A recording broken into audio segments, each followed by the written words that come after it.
When you want to get off the darkest ground, but gravity pulls you straight down. Earth from a bird's eye view. You should grow feathers and see this too. When you want to get off the darkest ground,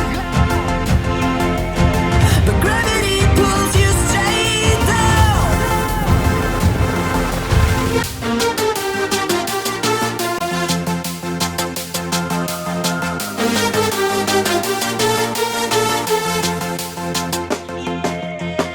When you want to get off the darkest ground,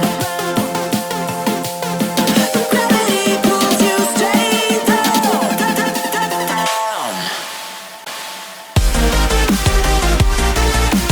Clear sky.